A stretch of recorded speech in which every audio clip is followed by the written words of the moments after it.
Good morning, everyone.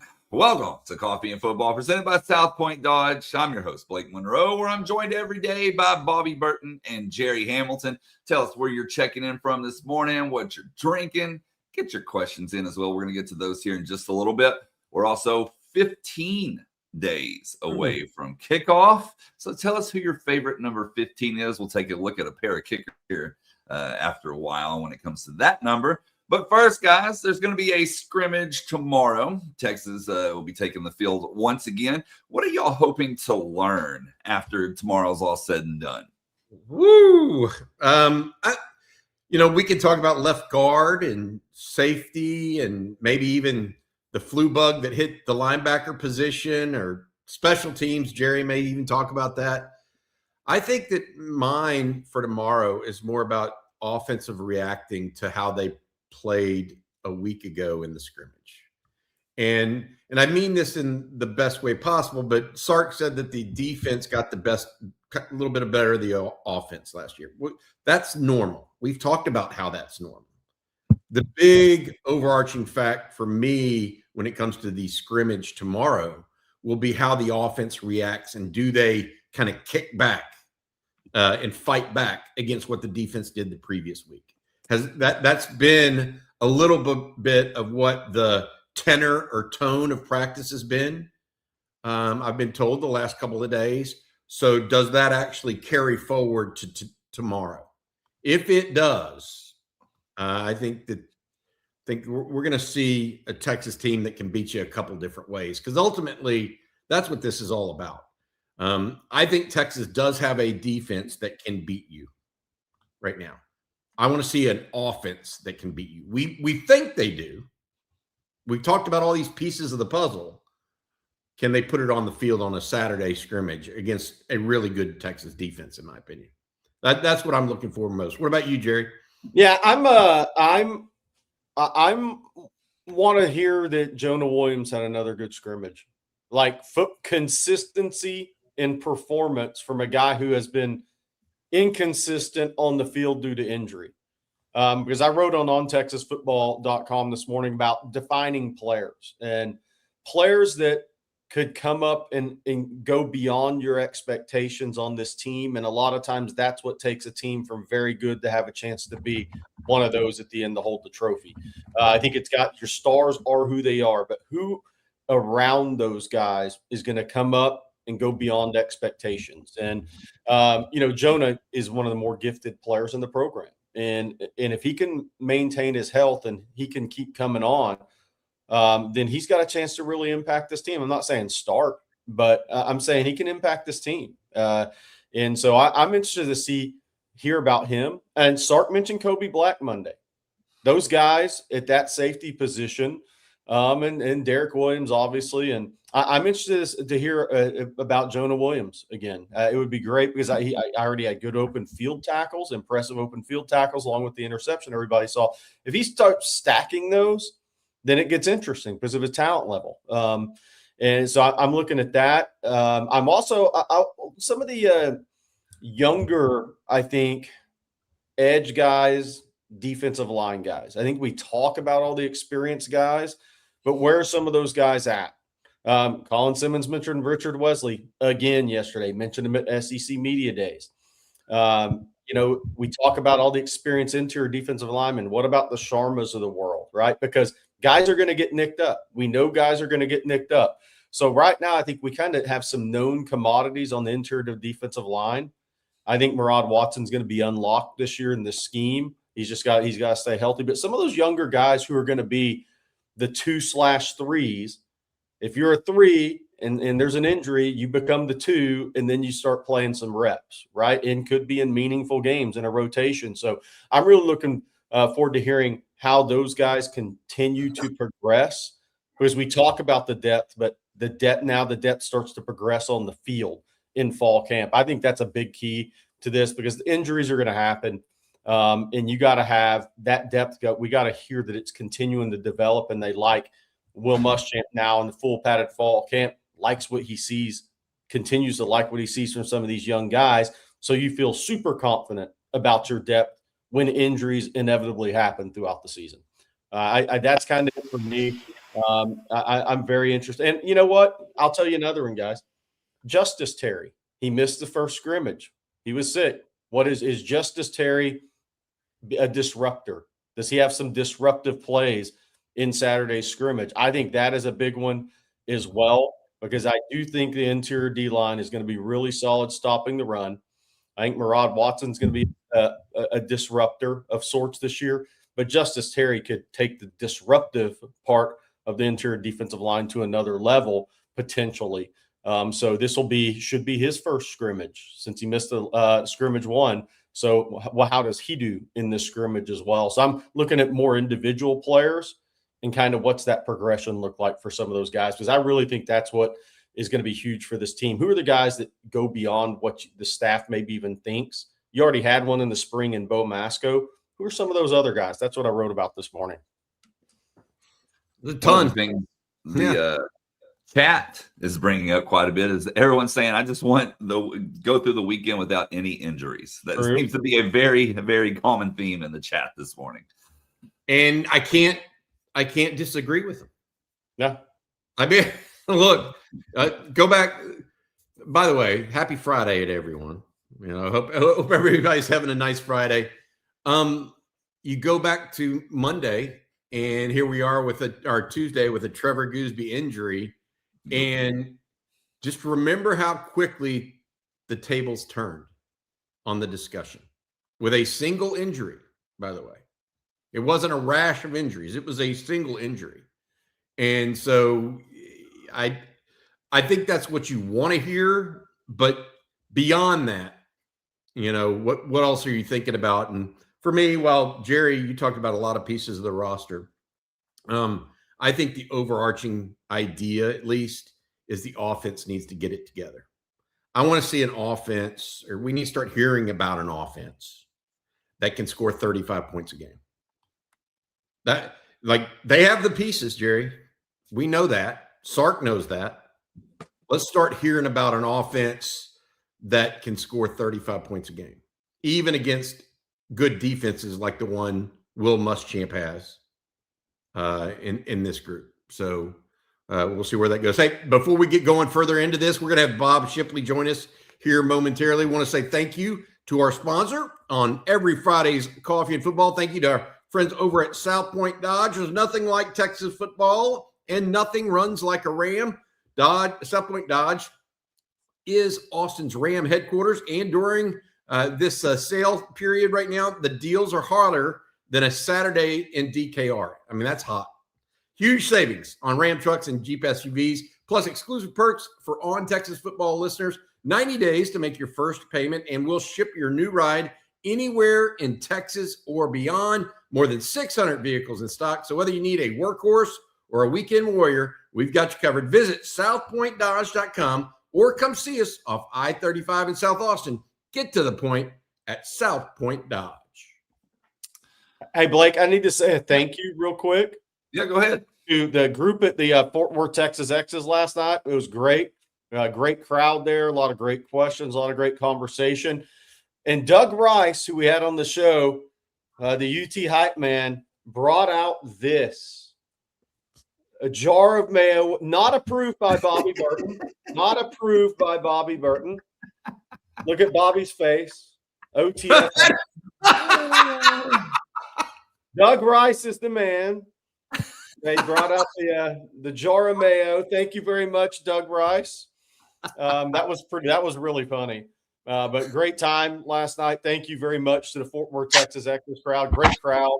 It feels like I've been there, 15 times over the last 16 years, I believe, something like that. Great crowd. Good to see people, friendly faces, and a lot of excitement about the Texas. I'll say this, football season's here, but Texas athletics in general. Texas. And one lady asked about Texas baseball, and I didn't have the details, and she fired me last night, Blake. I didn't have the team. She fired me. She fired me last night. I said, look, football and basketball take up a lot of my time. We got next year, I'm going to have you record something on Texas baseball, and I'm going to hand my phone to her with a recording. There you go. Next year. Yeah. Come well prepared. Yeah. But yeah. But it was a great time. Thanks to all that showed up last night. Most people we've had in my years doing this at the Fort Worth, Texas X, it was a great turnout. Those are great. I love getting together with folks at the Dallas Texas X's is tomorrow, Jerry, 11 o'clock over at Happiest Hour. We're going to be down in San Antonio and Houston next week. It's always good. I mean, I think this is a great time of year, and this is the promo for the Dallas one on Saturday. I think it's a great time of year to kind of get together with friends, reconnect with folks that are Longhorn fans. So come out to any of these events, have fun, get your burnt orange on. That's what I was wearing. Like this, I decided this morning, by the way, I was going to wear some game day gear. Like this is full on game day gear from our friends over at 40 Acres Collection, Jerry. Mm-hmm. Feeling like I could wear this game day. Feels good. I'm ready for game. Let's get back into burnt orange friend groups, basically. Oh, by the way, anybody, if we complain about the heat, like in Houston or whatever, it is nothing compared to Fort Worth. Bobby.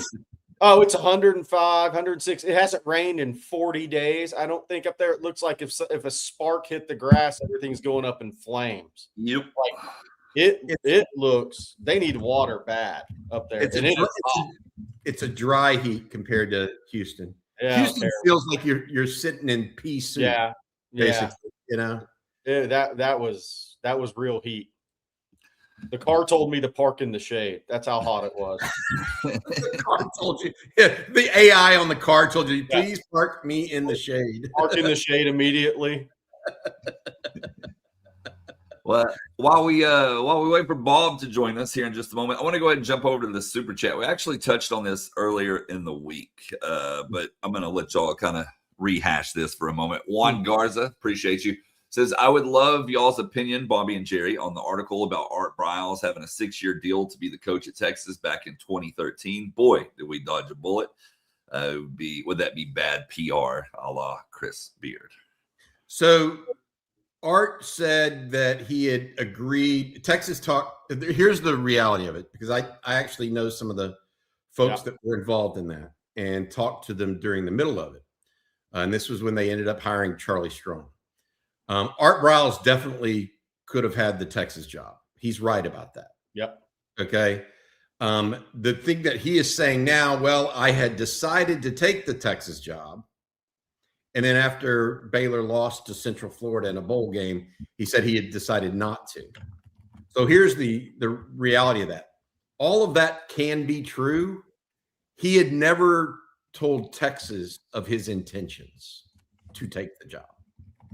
So he may have thought that in his head, okay, I'm going to take that job, and never told Texas, because Texas continued recruiting other coaches during the midst of that. And well aware of that. There were numerous names involved. But so I don't think Art Briles is fabricating any of that. I just want to make sure they understand he had never actually told Texas he was going to accept the job. There's a lag period there. But yeah, did Texas dodge a bullet? Maybe. I mean, maybe. You look at it, and I think certainly with what transpired at Baylor, off the field was some of the worst things you can hear, without question. But on the field, Art Briles always put together a pretty good product now. Mm-hmm. So I'm not dismissing one for the other or any of that. Don't get me wrong. It's just, we all know that a lot of people are willing to forego things like that in getting good football teams on the field. We've seen it happen. And so you can say what you want about his off-field transgressions, some of which are bone-chilling, to put at the least, but nobody ever doubted him as a football coach. So, I mean, look, to this day, We'll see where it goes in the future. He's the best quarterback evaluator I've seen as a head coach in the state of Texas. Period. I mean, the guy had Kevin Kolb, Case Keenum at Houston, and would have had RG3 at Houston if he hadn't got the Baylor job. Is that impressive? Yeah, pretty impressive. yeah. His stuff off the field, though. I would say that yes, they dodged a bullet. That's my final verdict. I know how people are, and I'm not. Yeah. You know what I mean? People are that way. They'll let things go off the field and sacrifice for a win. But I do think Texas dodged a bullet. All right, well, let's bring in our guest today, Coach Bob Shipley. Good morning, Bob. How's it going? Good. What's up, guys? How you doing? Look at that hat. That is strong as new rope, Coach. Look at that. Wow. Well, I wish I could tell you how to get one. I think it's suedeandshield.co or something like that.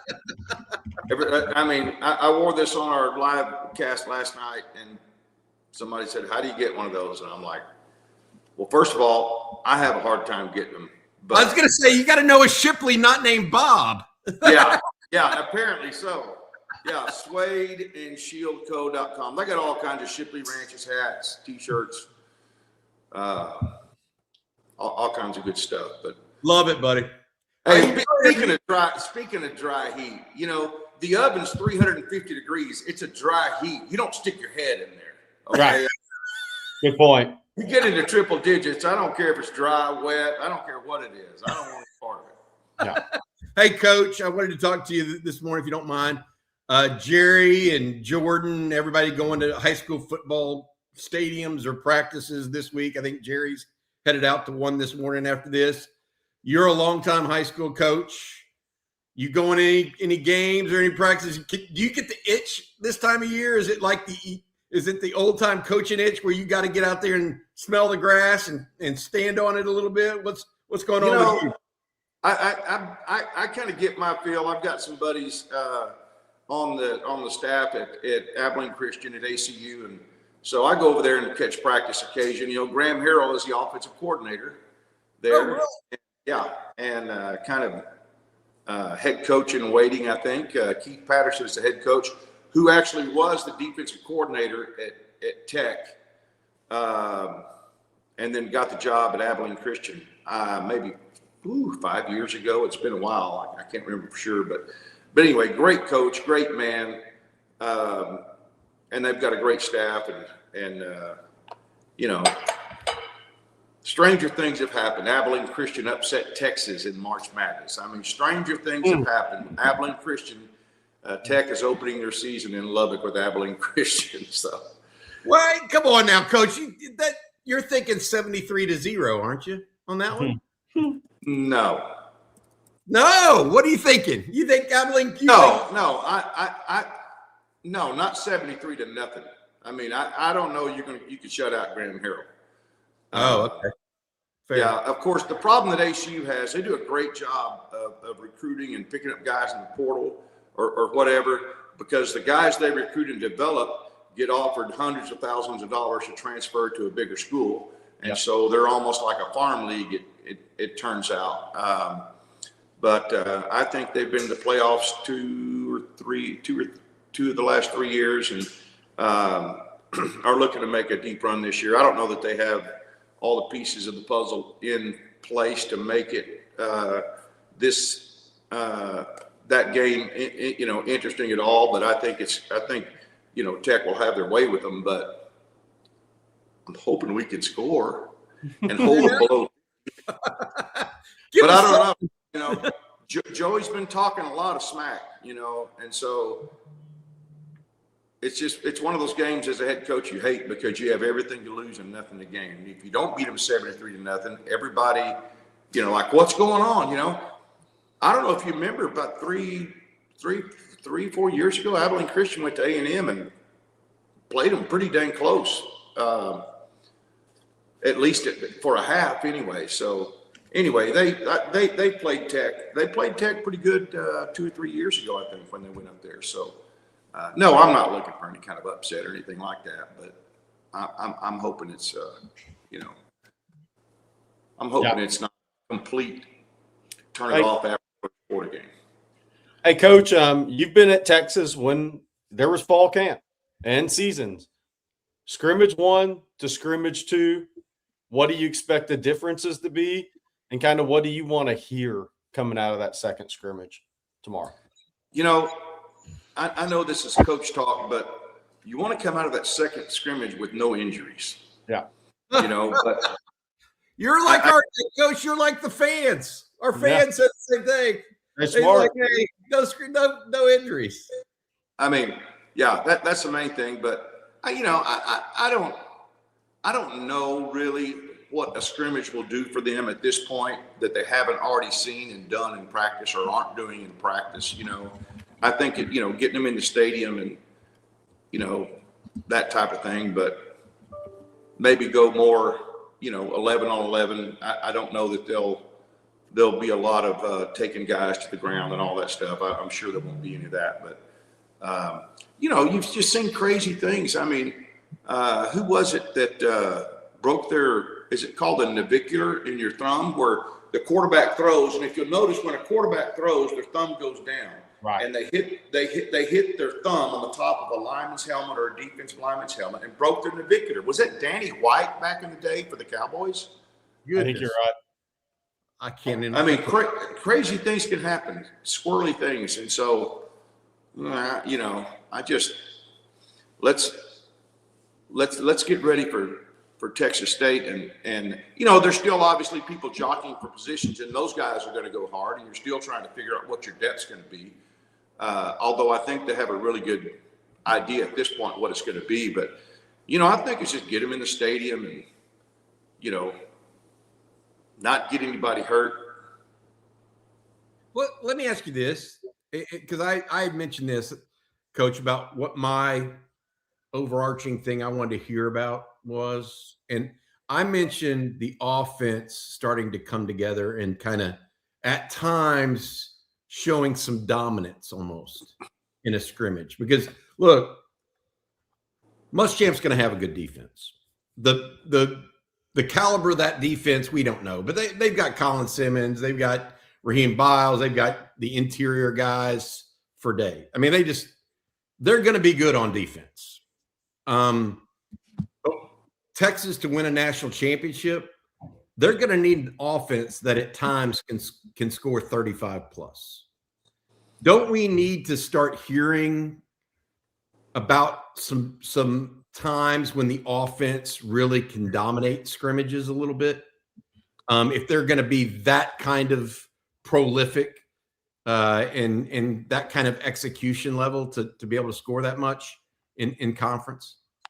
Yeah, I think we're going to need to score that much. We're also going to need an offense that can keep our defense off the field at times and establish a dominant running game. That's the very best thing we could do.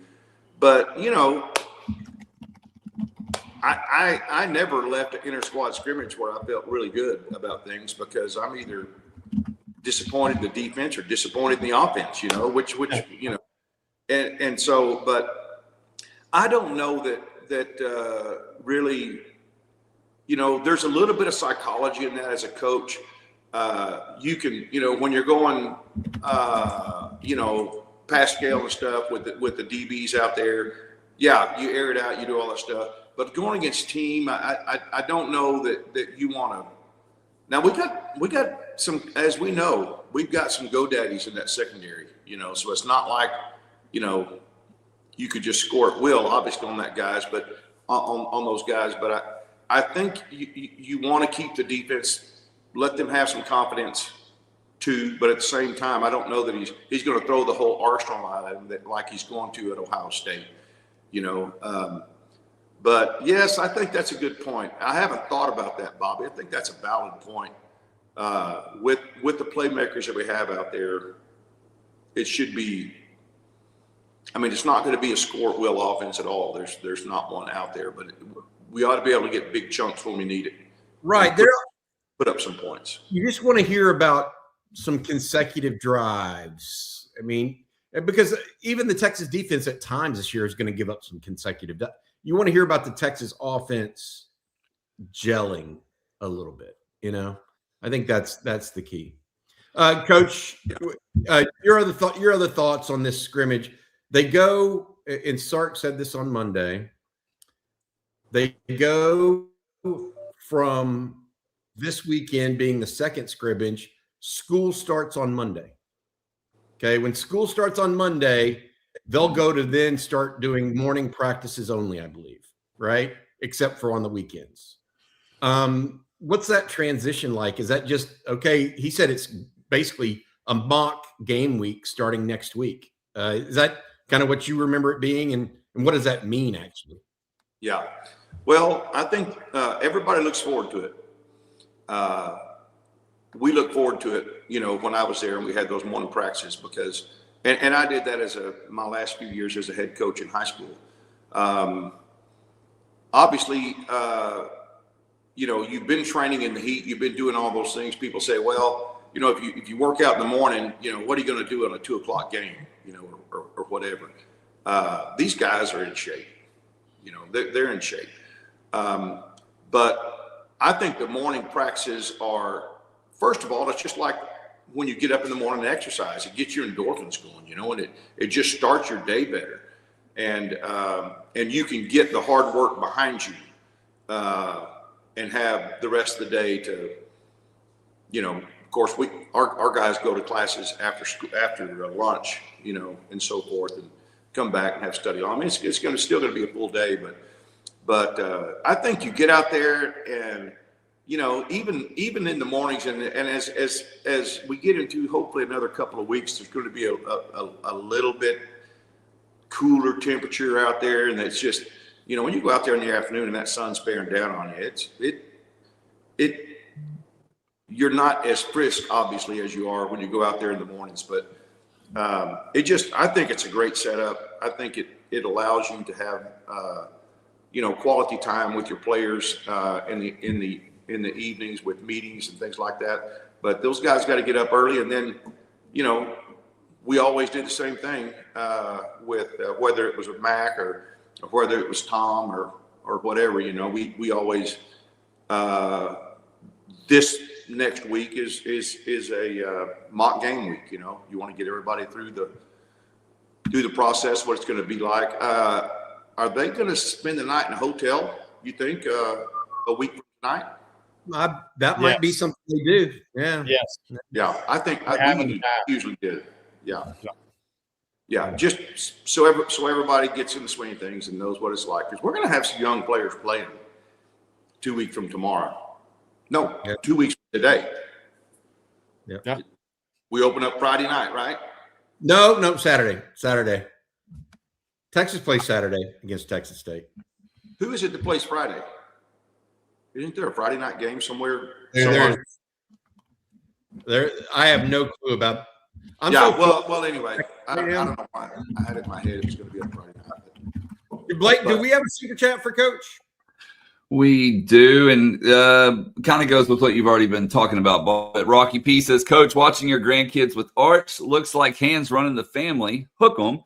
Sark said for the first scrimmage, they really didn't have a game plan. Does that change for scrimmage too? Yeah, I think you're going to work a lot of situation stuff, and the coaches will have their call sheets and they'll go situation all over the place, and they'll do the same thing probably a week from tomorrow.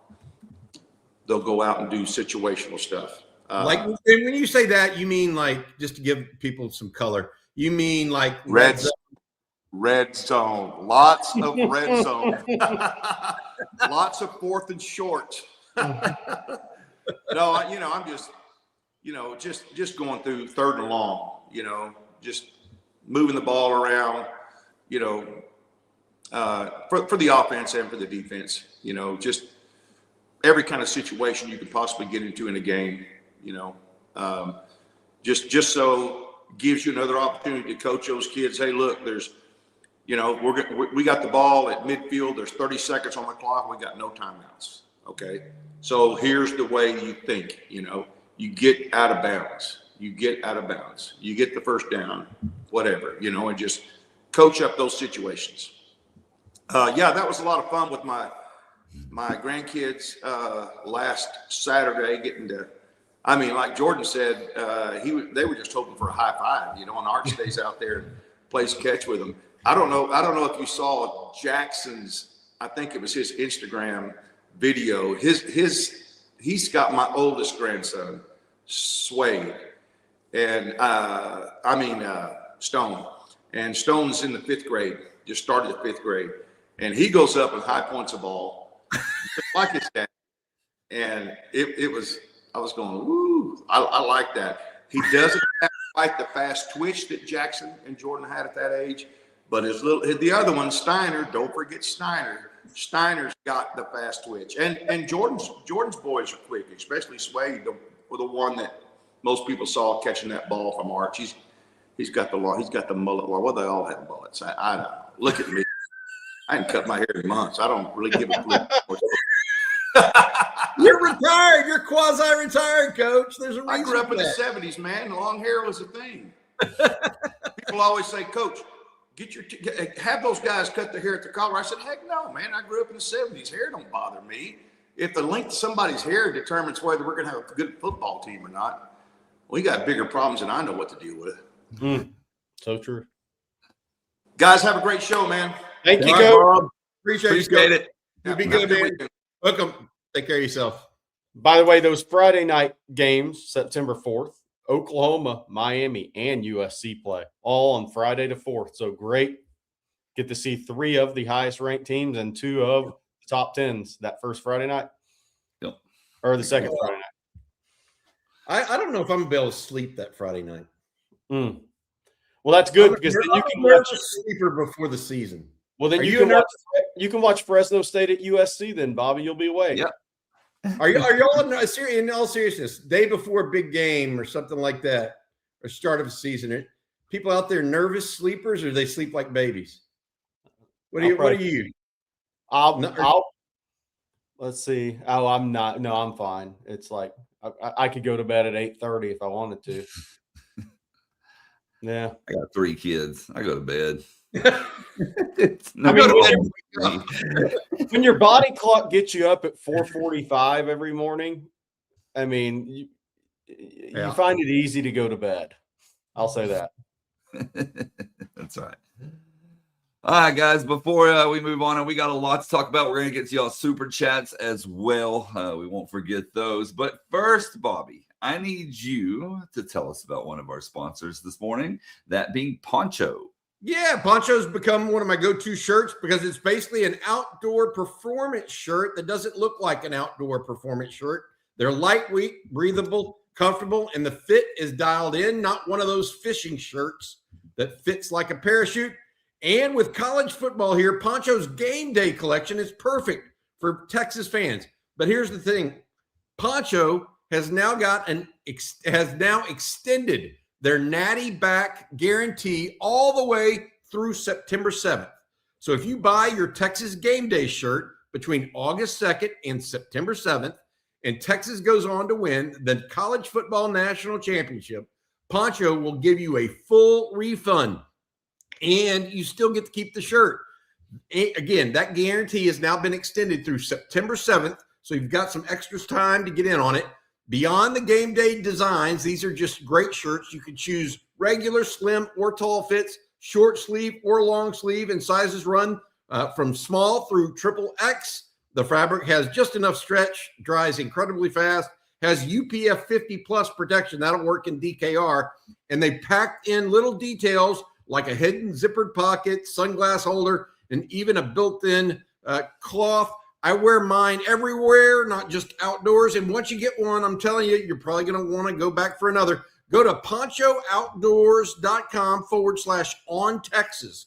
Enter your email and you'll get $10 off plus free shipping on your first order. Don't forget about the natty back guarantee. That's ponchooutdoors.com/on-Texas. And remember, the natty back guarantee is now extended through September 7th.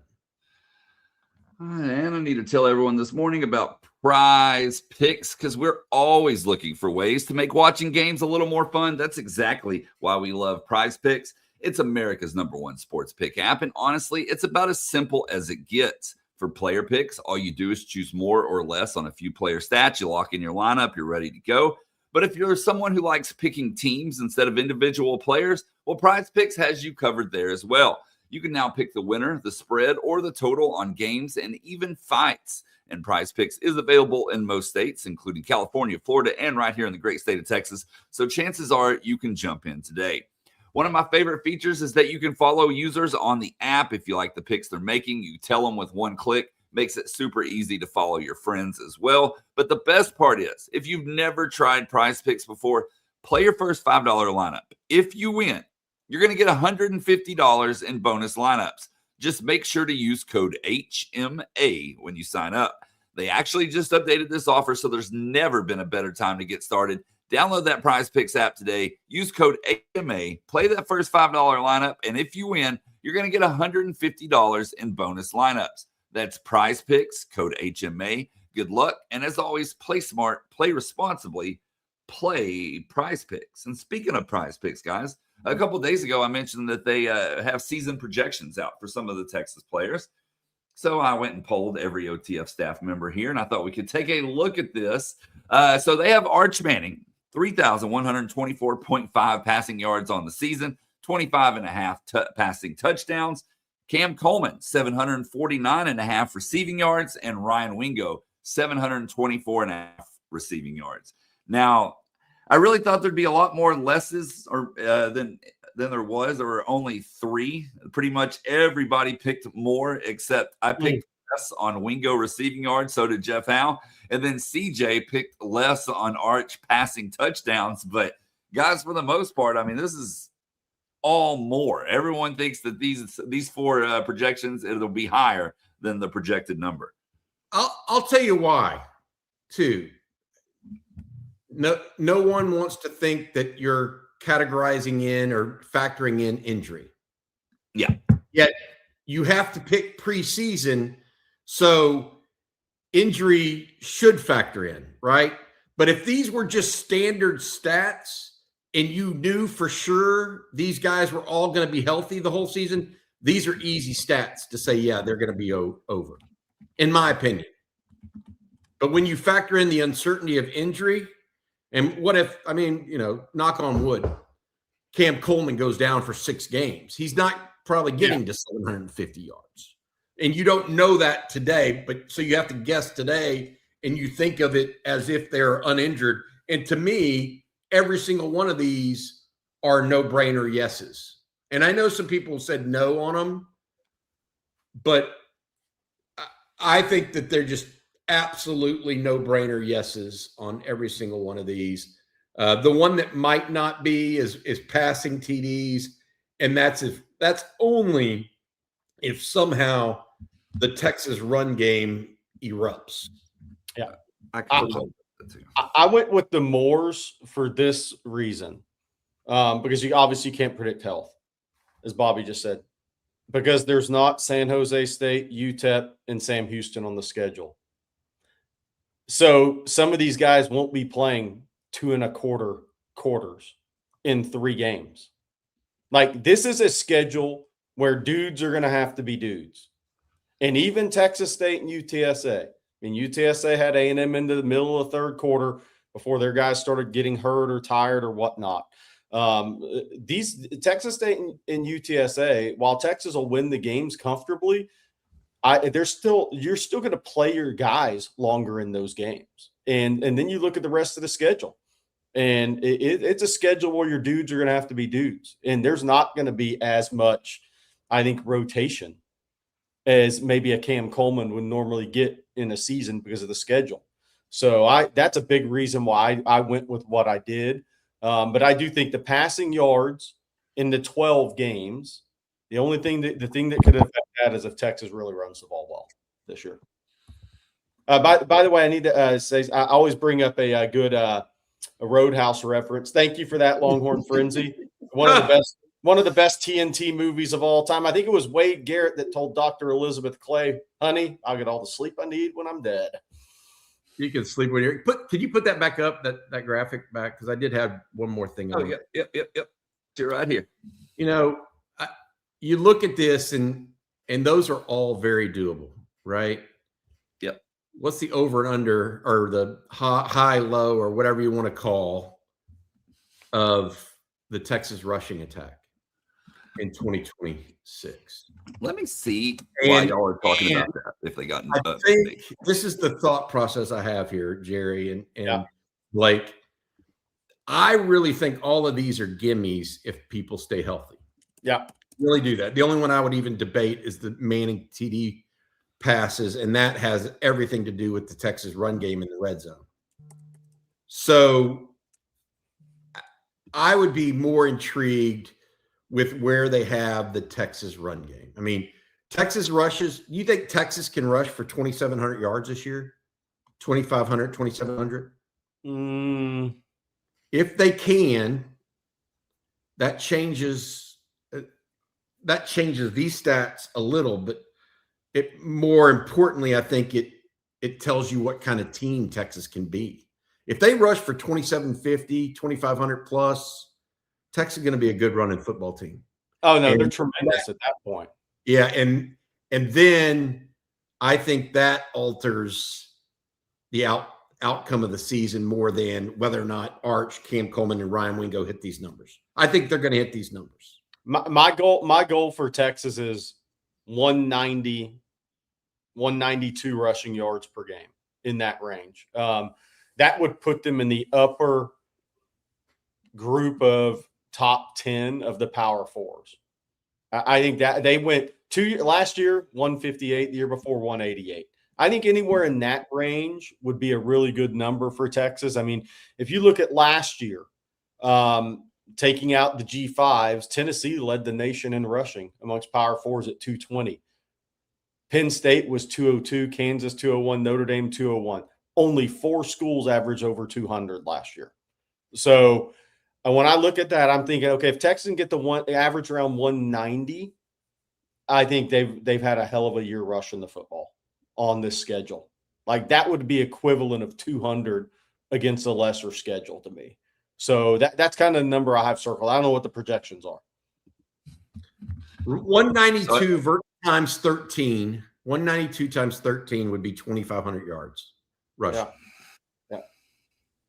Go ahead, Blake. What were you going to say? Sorry about that. Oh, no, I was going to say I did look to see if they had any updated, because when I made that originally, they didn't have any rushing stats for any Texas running backs, and they still don't. They only got about 8 players on their total for all of college football. So, well, they have no clue if it's going to be Raleek Brown or Hollywood Smothers or what the really is that going to be a 50-50 or a 40-40-20 split with Derek Cooper? I'd say I would lean more to 40-40-20. Yeah, we don't, but even then we don't know. You don't know. That's my point. It's still got to play out. Yeah. I mean, how many of Raleek's touches are going to be through the air percentage wise versus runs compared to Smothers and Cooper? It's definitely going to be a higher number. Yeah. You would think. Just so y'all know, for passing touchdowns on a couple of Texas opponents, Trinidad Chambliss, Sam Levitt are both at 21.5. Marcel Reed is also at 21.5. John Mateer at 19.5. Wow. I saw a highlight. I don't know if y'all saw this highlight yesterday, Jerry, but OU put out a highlight of a practice where John Mateer rolls to is pushed from the pocket and rolls to his left. So and then he has to go up against his body, and he jumps in the air and throws back across the field to the right for an apparent touchdown. Okay. That's not what you want your quarterback to do. No. The jump pass and across the field, I think it may look good as a highlight. I don't think you want him doing that against Texas. No. Or Oklahoma or LSU or A&M or anybody else. It may look good and it may make the highlights, but I don't think John Mateer is Johnny Manziel. He's not that kind of electric athlete. So better beware of that kind of stuff. Yeah. Nah. If that's still doing that stuff, I just would caution. I mean, that's not the way to tone down your interception number. I'll just put it that way. And, by the way, somebody else, I think it was Daniel Honorado, said that's also how you get hurt playing quarterback, leaving your feet to make a pass. You can get driven through the ground and your shoulder is in shambles and in pieces. But yeah, that's the only time you want to see that is the last play of the game when you have no other choice. Yeah. If you see that 6 to 8 times from him this season, not great. Yeah. He literally rolled left or was pushed from the pocket left, threw back against his body on the right, and left his feet, to Jerry's point. Tremendous athleticism. Okay. Yeah. So nobody's knocking his athleticism on that. Not me, certainly. I couldn't, don't even get me to try to do that. But the facts are that's also how throwing late while suspending the air with not much juice on the ball because you're in the air. Yeah. Across the field. That's not advisable offense.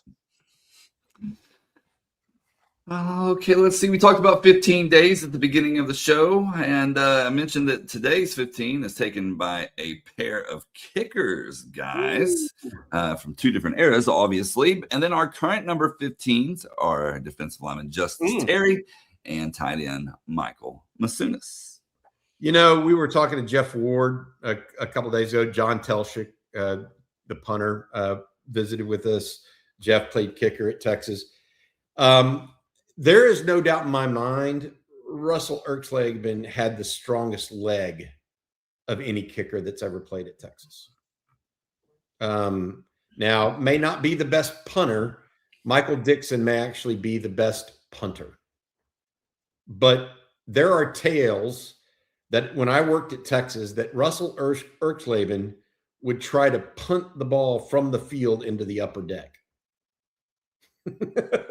So I'm just like, he would turn his body and try to punt the ball into the upper deck on the west side, back when there's only a west side upper deck.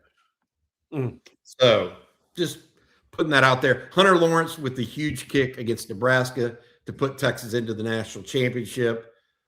Very reliable guy. And then the 2 current Longhorns, Justice Terry. Jerry was talking about him earlier this morning with a chance to be that disruptor. And then Michael Masunis, a Mackey Award candidate.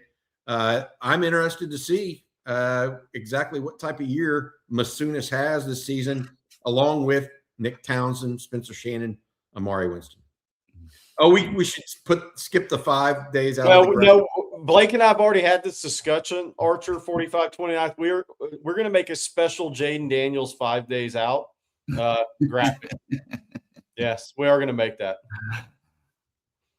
Well, you should put Bo Masco in there. I think he and Derek Cooper are both number 5 for Texas this year. They're going to have 2 years. That is correct. We're going to have some fun with that one for sure. In 10 days. All right, we need to jump over to Super Chats, but before we do any of that, I need you, Bobby, to tell everyone about Tecovas. You guys know I'm a big believer that a good pair of boots can go pretty much anywhere, and that's what I love about Tecovas. They make boots that look great, but they're also comfortable enough that you actually want to wear them all day. Every single pair of Tecovas is handcrafted in Leon, Mexico, and their boots are made with more than 200 steps by hand. The biggest thing for me is they feel broken in right out of the box. You're not buying a pair of boots and then spending the next month trying to make them comfortable. And of course, time of year is perfect for them. Football season's here. Tailgates are starting back up. Tecovas has styles and colors that work great for game day. You can wear them to the office on a Friday, then out to dinner, to the tailgate, into the stadium. Don't have to take them off all weekend long. They're easy to dress up or dress down. They've also got a full lineup of men's and women's apparel, bags, and leather goods. And with more than 45 stores coast to coast, you can stop in, get fitted by somebody who actually knows boots, grab a complimentary drink, and find the pair that work for you. Right now, get 10% off at tecovas.com/Texas football when you sign up for emails and texts. That's 10% off at TECOVAS.com/Texas football. Tecovas.com/Texas football. See site for details. Tecovas, point your toes west. And Jerry, if you'd be so kind to tell us about Shields. Well, you know where those toes can point you west? Well, depends on where you're at, but they could lead you to Shields opening August 29th in Cedar Park. It's like nothing you've ever seen. There's thousands and thousands and thousands, I can keep going, of square feet packed with the best in sporting goods, hunting, fishing, camping, hiking, and all things sports. Try top brands, test out the latest gear, and get expert help from people who love sports as much as you do. Mark your calendar. That's August 29th, Cedar Park, Shields, grand opening. Your next adventure starts here. There will be OTF representation there. Challenge those people to ride the Ferris wheel while you're there. Please, please do that. I'm ready for that, man. We need video of that for OTF. We're gonna be working with Shields this year, and their grand openings. I've seen some behind the scenes footage that we're gonna share with you guys. Their grand openings are like this huge community collaboration, and y'all are going to have fun. If you go out to their opening on the 29th, I think you should go out there with family. They do it upright. They really do. It's crazy.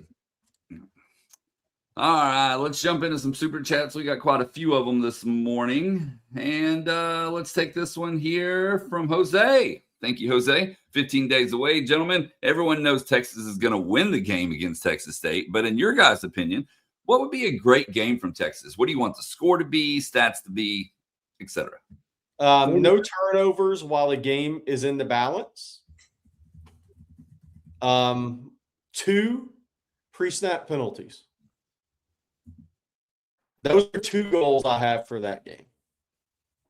Clean football game. Disciplined football game, Bobby.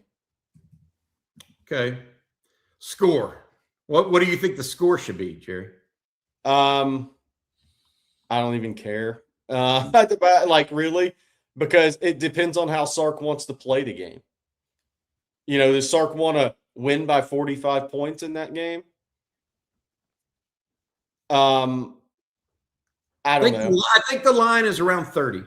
Yeah. 38. Is it that high? Let me look. 30 and a half.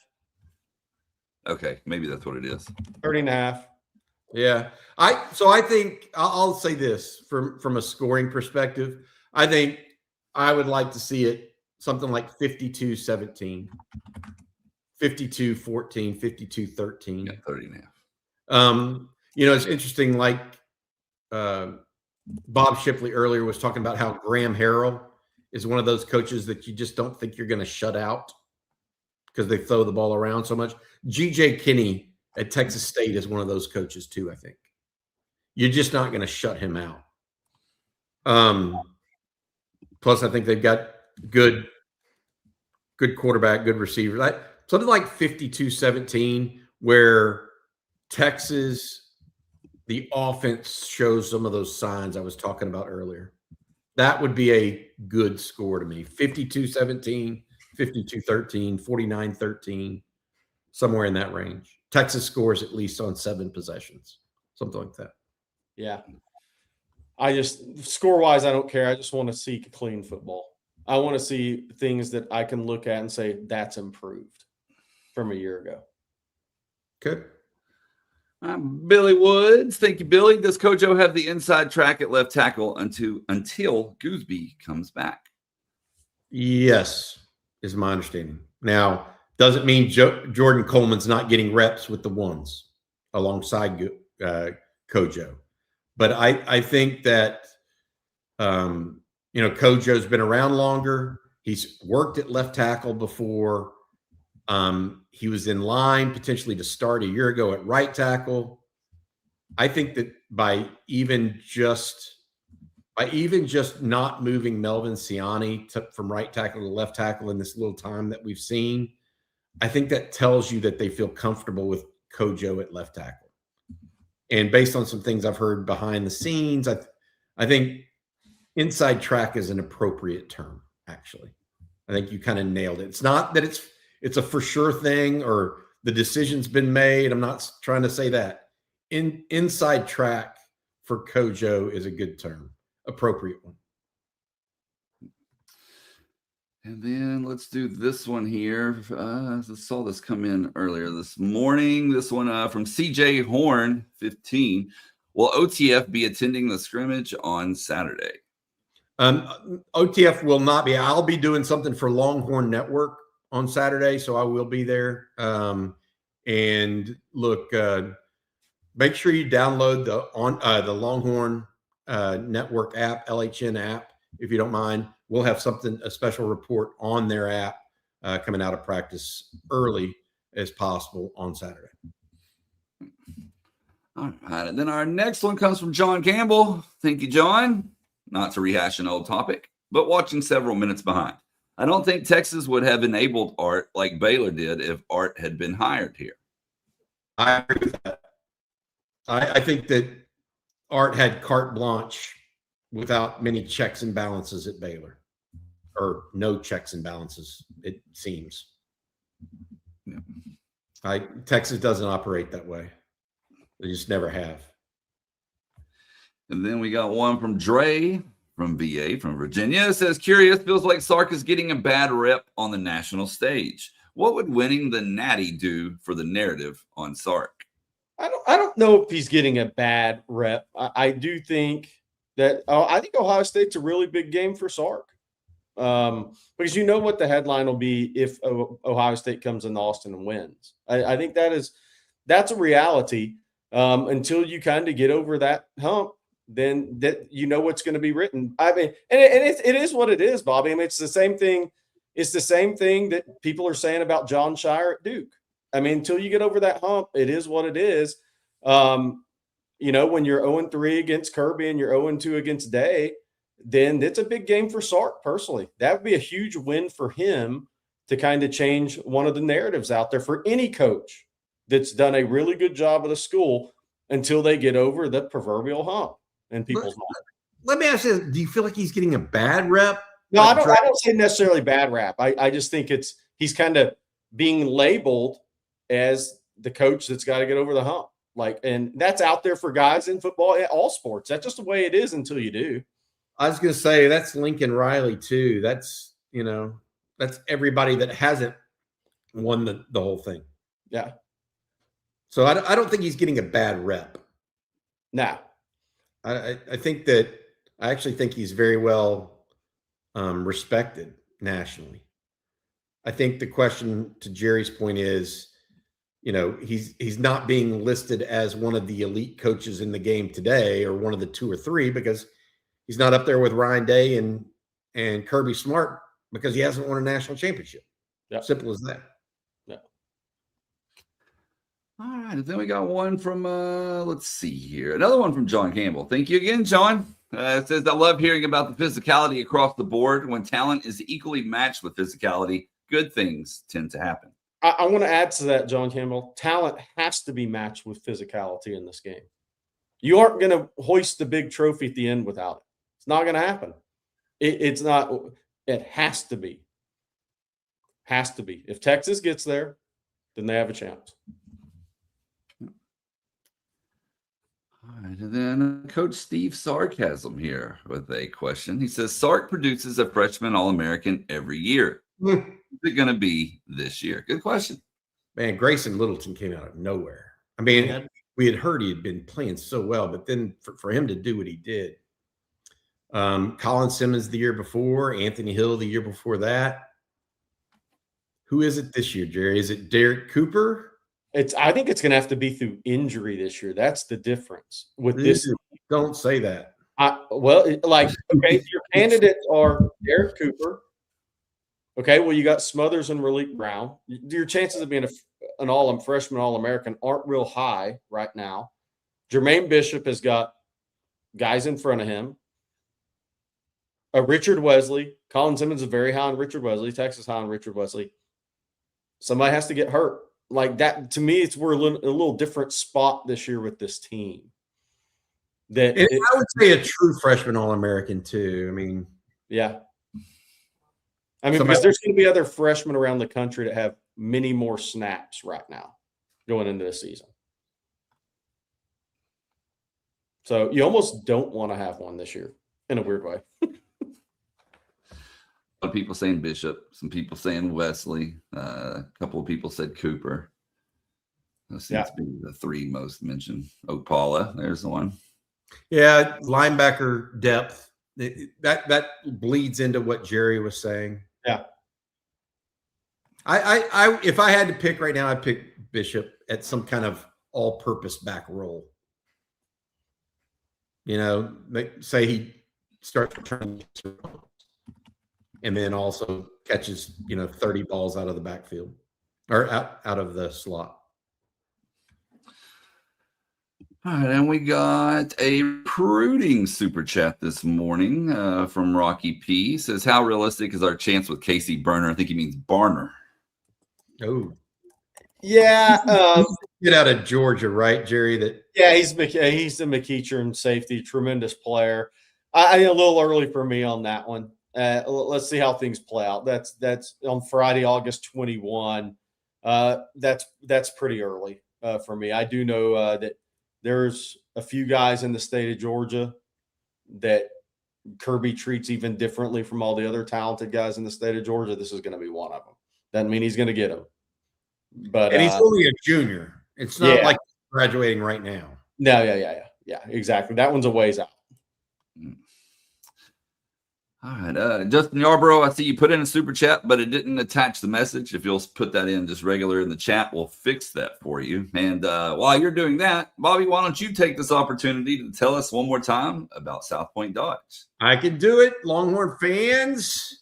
If you've been thinking about upgrading your ride, now's the time. We're talking about big price reductions on Rams and Jeep Wranglers across the board, as well as Jeep Grand Cherokees. And here's the kicker. On Texas football listeners get 90 days free before your first payment. And South Point Dodge will ship your ride anywhere you are. More than 600 vehicles in stock, ready to roll for tailgates or trips anywhere. Check out southpointdodge.com or swing by I-35 in South Austin. Get to the point at South Point Dodge. Thank you to our friends over at South Point Dodge for their ongoing sponsorship of On Texas Football. All right. And Bobby, of course, there's also that eBay Live event that is coming to town, going to give Texas fans a chance to see some of their favorite players in person, correct? Yeah, it should be a lot of fun. August 30th from 5 to 9 p.m. Got a bunch of guys showing up to visit with folks and do a eBay Live event. That, if you're not familiar with eBay Live, it's where you can buy memorabilia or other goods on live shopping. Well, Ryan Wingo, Colin Simmons, some of those guys are going to be out at this eBay Live event at Victory Lap, which is just off of West Campus there, or right in West Campus. Make sure you stop by. Emmanuel Acho will be hosting it. But it should be a lot of fun for people that want to get out and see and meet some of the athletes at the University of Texas. Again, that's August 30th, Sunday, 5 to 9 p.m. All right, we got just time for just another super chat or two. I think I saw another one come in. I did from Eric. Thank you, Eric. He says, guess who the DC was against Sark in the 2017 Super Bowl and who was the DC at Ohio State last year and this year? Just saying. No. Matt Patricia would be my guess, huh? No. I think, look, I mean, Ohio State has two really talented coordinators. It's just the reality of things. Matt Patricia on defense and Arthur Smith on offense. Arthur Smith does not have a lot of college film, I guess is the best way to put it. Was he at the Steelers last year or something like that? He's been around the league in the NFL. It'll be interesting to see how he approaches the NFL game, if any. I mean, Matt Patricia even said he had to change some things from his pro day to his college days. I think we'll see just how good a hire that was for Ryan Day, because Ryan Day had an offense last year. They faltered when they played really, really good defenses, but overall their offense was not. It was a good. They had a good team last year. They just didn't win it all. Hey, by the way, I'm going to bring this up, Blake. High school season did begin last night for a lot of Texas commits. Tyler Alexander, 5 tackles, a sack, 3 QB pressures for Palm Beach Central. High school scrimmages last night. I think we have a clip of Landon Williams-Callis. They scrimmaged Almeida Crawford last night, which is the new school in Fort Bend ISD, which kind of spills over into the Shadow Creek area. But Landon back on the field last night. Now there's one of his buddies on crutches. But one of the players for them, the spin move in the hole, where he's about 3.5 feet tall at that point in time. But playing against Crawford, who has some really talented athletes on that school, just made the move up to 5A. But Landon Williams-Callis scrimmages all throughout the state last night. Jordan Scruggs was at one that got canceled because of a brouhaha. Of course, that was Cedar Hill and South Oak Cliff. I'm going to be hitting up a couple of schools here after we're done this morning with coffee and football. Going to go see a Texas commit or two. But Landon Williams-Callis back on the field last night. Number of Texas commitments, 4 out-of-state guys. All have games this week. Tyler Alexander was a Thursday night. Thompson, which is Junior Tuopo, they won last night on Thursday night. Kasai Curry, Lucas Roa have games tonight, I believe. And I think Brock Williams, so there's 5. I think there's 5 Texas commits with games this week. Start their regular season. Texas public school guys get going next week. I want to mention one thing. Jordan Scruggs was out at that scrimmage between South Oak Cliff and Cedar Hill last night, Jerry. He said that Brian Swanson's currently out for a week or so. He'll be back for game 2. More short injury. Yeah. So Brian Swanson, the Texas offensive line commit. Hey, before we get out here, he was talking a little smack, though, by the way. Oh, he's going to. Jordan said he was still talking a little smack, though. Yeah. He was getting after Jalen Brewster for a false start or for an offsides and encroachment. Oh, man. All right, Justin Yarbrough got his super chat in, so we'll close with this. He said Rod made a comment last night from when he interviewed Sark that he spent a lot of time stressing and working with the defense and the offense. How much of an impact can that change this year? I don't know. That's $1 million question, Justin. Yeah. I mean, for us to – it really the issue really came to a head against Vanderbilt last year. And I'm not saying it didn't happen some before then, but if you recall, Texas goes up big on Vanderbilt, and then all of a sudden, all hell breaks loose basically on defense. And I think that whole scenario and the concern around it led Sark, and it wasn't the sole thing. I'm not trying to put it all on that. It led Sark into this, I think, kind of thought process. Okay, what do I need to do to be able to handle all of what I want to do on offense and have some real focus there? And I think Will Muschamp's his answer. I don't know if y'all heard this yesterday, but Colin Simmons at the press availability was asked point blank, what's the strength of this Texas defense in 2026? He said, Will Muschamp. He says that the thing that he likes about Will Muschamp, and a couple other players did, and Grayson Littleton mentioned this too, is that he brings it every day. Like every day is a challenge for Will Muschamp. And some guys that are, I think it's interesting, guys that are challenged that way and respond to challenges that way, I think will end up doing really, really well for Will Muschamp.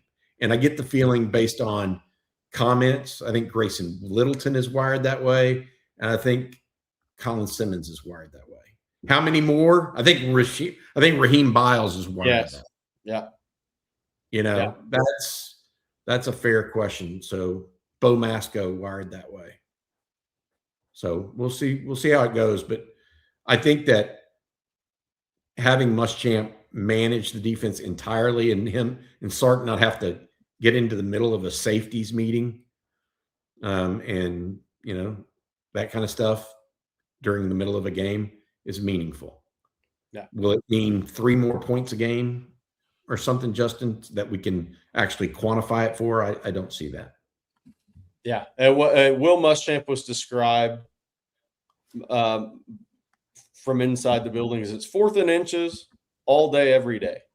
That's what it's like with Will Muschamp there. Does that mean Texas going 12-0? Certainly not on the schedule, but it's been described as the feeling is 4th and inches, 24/7, 365. That's the way it needs to be as a defensive coordinator.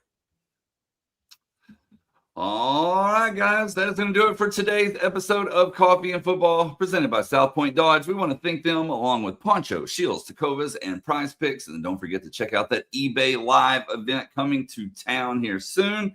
We'll have more info on that over on ontexasfootball.com and our social media channels if you want to check it out that way. Bobby, what can people check out right here on the OTF YouTube channel later? We've got, some folks in the personnel industry in college football have been talking about Texas and their team this year and where they're at. They've also been talking about Ohio State, Oregon, Georgia, you name it. We're going to have a video, I think, that dives into that a little bit, along with some of those quotes from various coaches around the country.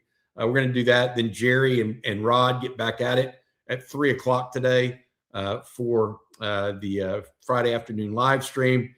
We've got a bunch of stuff coming. We have the Saturday morning conversation tomorrow. We've got a bunch of news and notes elsewhere, but stay tuned in here. 15 days away. Scrimmage tomorrow as well. Mm.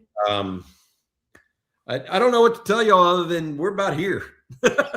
This is the second weekend we go into without real football, and I'm excited for it. Not much longer, 15 days. Well, we hope you all have an absolutely amazing weekend. We'll be back next week, starting on Monday morning. So for Bobby Burton and Jerry Hamilton, I'm Blake Monroe, and we'll see you then.